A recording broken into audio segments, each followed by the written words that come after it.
आईपीबीएड के पेपर में total 100 questions आते हैं। लैंग्वेज प्रोफिशिएंसी से 25 क्वेश्चन रहते हैं, मेंटल एबिलिटी एंड रीजनिंग से 25 क्वेश्चन रहते हैं, जनरल अवेयरनेस से 25 क्वेश्चन रहते हैं, टीचिंग एप्टीट्यूड से 25 क्वेश्चन रहते हैं। पेपर में बेसिकली 100 क्वेश्चन रहता है, 4 अलग अलग सेक्शंस में डिवाइडेड रहता है, हर एक सेक्शन से 25 क्वेश्चन होते हैं। पेपर में पर्याप्त मात्रा में समय मिलता है, ऑलमोस्ट 150 मिनट्स मिलते हैं पेपर में आपको सभी क्वेश्चंस को सॉल्व करने के लिए।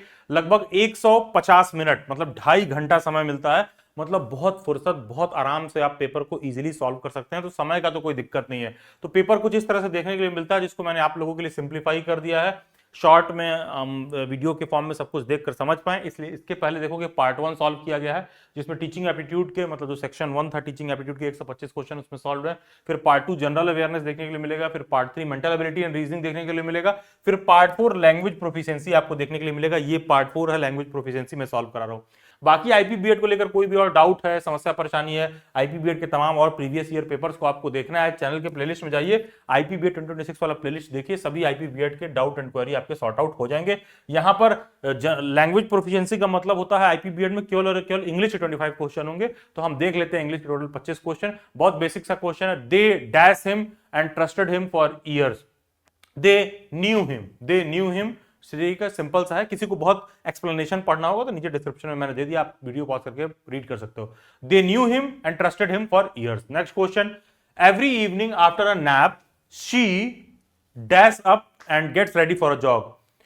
सी वेक्स अप, ठीक है, option number D is the right answer, she wakes up, ठीक है। Next question, people dash walk on grass, people must not walk on grass, तो पीपल मस्ट नॉट, ठीक है, ठीक है, option number C must not, people must not, ठीक है। Walk on grass मतलब एक इनएबिलिटी शो करना है कि लोगों को मतलब जो है ग्रास पर नहीं वो करना चाहिए। तो एंड आप रीड भी करोगे तो आप देखोगे कुडंट, नीडेंट, मे नॉट नहीं होगा, मस्ट नॉट होगा। Dash you speak any foreign language, can't you speak any foreign language, क्या कोई तुम विदेशी भाषा नहीं बोल सकते हो? Can't you speak any foreign language, can't होगा, option number A is the right answer. Next, world war 1 and world war 2 took place in the 20th century. यार नॉर्मल किताब पढ़ते हो तो इन 2024, इन मार्च, इन अप्रैल, समझ रहे हो, इन 19th सेंचुरी। सिंपल सा, world war 1 and world war 2 took place in the 20th century, मतलब जो 20th सेंचुरी के अंदर जो हुआ था, तो इसलिए इन वर्ड, इन हम यूज करेंगे, इन 20th सेंचुरी, ठीक है। तो करेक्ट प्रीपोजिशन यहां पर क्या हो जाएगा? इन, option number B is the right answer. They build this temple 3000 years ago, this must have been a great civilisation, option number D, simple, this must have been a great civilisation, option number D, ठीक है। Next, I wanted to go to the circus dash my mother refused, I wanted to go to the circus but my mother refused. मैं circus देखने जाना चाहता था लेकिन मेरी mom ने मना कर दिया। I wanted to go to the circus but my mother refused. बाकी के ऑप्शन देख लो, सेट भी नहीं बैठ रहा है, और सो एंड अगर आप रीड करोगे तो इजीली आप इसको कर पाओगे, but option number 2 is the right answer. Explanation को देखना चाहते हो वीडियो पॉज करके पढ़ सकता है। Next question, change active to passive. I will clean the house every Sunday, the house dash by every Sunday, the house will be cleaned by me every Sunday, option number C, ठीक है। Simple सा, active से उसको हमको passive में करना है, active passive का यहां पर रूल लागू होगा। Will be cleaned is the correct passive voice from the future simple, will plus be plus past participle, active I will clean, passive will be clean. ये मुद्दे की बात है। आप विल क्लीन का पैसिव क्या होगा? विल बी क्लीन्ड, ठीक है। विल क्लीन का पैसिव क्या होगा? Will be cleaned. तो option number C is the right answer. Next question क्या है? This must not happen dash, this must not happen again dash you will be put on notice, this must not happen again और you will be put on notice. अगर ये होता है तो, और option number A is the right answer, ठीक है। Next question, video के डिस्क्रिप्शन बॉक्स में जाइए, कमेंट सेक्शन में जाइए, व्हाट्सएप ग्रुप का लिंक दे रखा है, उससे जुड़ जाइए। उसके बाद नेक्स्ट क्वेश्चन पर आइए। नेक्स्ट क्वेश्चन क्या? If A is equal to B, B is equal to C, dash is equal to C, then अगर ए बी के बराबर है, अरे यार मतलब सिंपल सा बात है, ए अगर बी के बराबर है, बी अगर सी के बराबर है, तो इसका मतलब क्या हुआ? देन मैंने तो फिर ए बी सी के बराबर है, और क्या? तो बी। बहुत सिंपल है ये सब क्वेश्चन, ठीक है। इसके लिए बहुत ज्यादा डीप ग्रामर जानने की जरूरत नहीं है, बेसिक आपका वोकैब भी ठीक है तो भी आप इसको कर लोगे। Dash refers to the music of the English language, intonations and stress refers to the music of the English language. जैसे कि did you get my point, मतलब वॉइस का पिच मैंने हाई किया, लो किया, ठीक है, किसी वर्ड पर ज्यादा स्ट्रेस दिया, किसी वर्ड पर कम दिया, ठीक है, तो वही इनोटेशंस एंड स्ट्रेस। डिड यू और नॉट, तो मैंने हाई पिच लो किया, तो इनोटेशंस एंड स्ट्रेस, उससे बेसिकली इंग्लिश में आप कह सकते हो कि वो जो म्यूजिकल कैरेक्टर है, रिदमेटिक कैरेक्टर है, वो हमको देखने के लिए मिलता है। इनोटेशंस एंड स्ट्रेस के रिगार्डिंग बात हो रहा है। Dash builds strong businesses and personal relationship.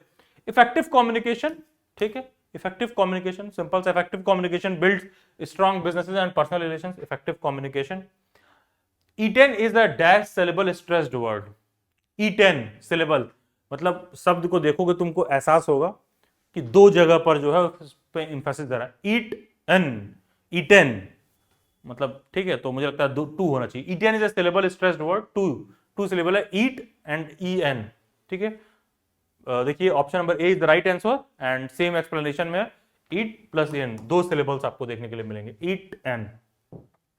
One should try to be a quick learner of correct pronunciation. देखो ना, one should try to be a quick learner of British pronunciation, American pronunciation, fancy pronunciation, अरे correct pronunciation, ठीक है। अब ये pronunciation, ये बहुत लोग इसको प्रोनाउंसिएशन पढ़ते हैं, ठीक है, correct pronunciation, option number A is the right answer, ठीक है। The diction exercises will help one learn how to speak clearly. Diction exercises will help one to learn how to speak clearly. Option number B is the right answer. Next question, choose the correct statement. My friend who lives in Mumbai is an doctor. Option number 2 क्या है? My friend who lives in Mumbai is a doctor. My friend who lives at Mumbai is a doctor. My friend who lives in Mumbai is a doctor. Option number B, my friend who lives in Mumbai is a doctor. Option number B is the right answer. The sun rises dash the east. The sun rises, the sun rises, the sun rises in the east. Option number B is the right answer. In is the correct preposition used with compass directions, ठीक है, जिससे हम लोग in the east, in the west, जैसे भी previously मैं आपको बता रहा था कि इन 20th सेंचुरी या जो बात कर रहे थे तो डायरेक्शन कंपास के रिगार्डिंग बात होता है, इन ईस्ट, इन वेस्ट, नॉर्थ, साउथ, तो ऑप्शन नंबर बी इन होगा। The transgender bill was passed in the year 2019 in India, ठीक है, वाज होगा, पास्ट टेंस है तो वाज होगा, तो transgender bill option number B was passed in the year 2019 in India. Next question क्या है? Pennywise pound foolish is classified in English language as idiom. Idiom मुहावरा है एक तरह का, ठीक है। Pennywise pound foolish is classified in English language as idiom, ठीक है।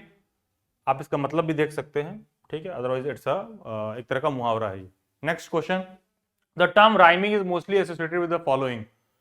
पोएम, पोएम भी तो राइमिंग वोमिंग देखने के लिए हमको मिलता है, मतलब बहुत बेसिक सा बात है।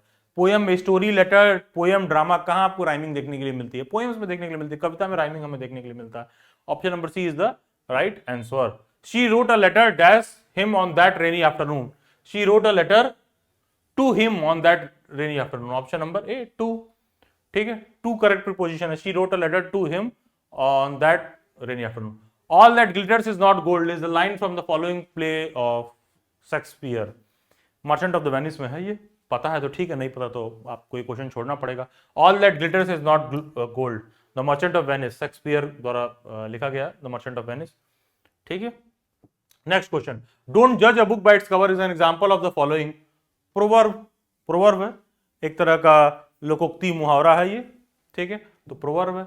डोंट जज the book by its cover, ठीक है, proverb. The adjective form of the word sarcasm, sarcasm का एडजेक्टिव फॉर्म क्या है? सरकास्टिक। नहीं, लोग कहते हैं बहुत सरकास्टिक बंदा है, बहुत ही सरकास्टिक वो है, तो option number C, sarcastic adjective form है सरकाज़म का, ठीक है, option number C. The word accountable contains the following number of syllables. Accountable, ठीक है, at least 4, option number A right answer है। देखिए अकाउंटेबल, सिलेबल, अकाउंटेबल, आप शब्द को जब सिलेबल चेक करने का क्या तरीका होता है? अपने टंग पर जब आप बोलेंगे तो आप महसूस कर पाएंगे कि वर्ड जो है कितने वो से एडेड है। अकाउंटेबल, ठीक है। ब्रेकिंग डाउन, देखिए जैसा कि लिखा है AC1 count 2 A3, total 4 syllable आपको शो कर रहा है। बाकी गूगल के प्ले स्टोर में जाइए, डेली बाइट्स का ऐप इंस्टॉल करिए, सबसे टॉप में B Ed entertainment, B Ed special education वाला आइकन आपको देखने के लिए मिल जाएगा। ये जो डेली बाइट्स के ऐप में कंटेंट आपको देखने के लिए मिलेगा, इतना मोर देन सफिशिएंट है प्रिपरेशन के लिए। आप इतना कर लीजिए, आईपी बीएड में श्योर शॉट आपका परफॉर्मेंस इंप्रूव होगा। सभी सोशल मीडिया हैंडल्स के लिंक डिस्क्रिप्शन बॉक्स में मिल जाएंगे। Do join them. God bless you, best wishes.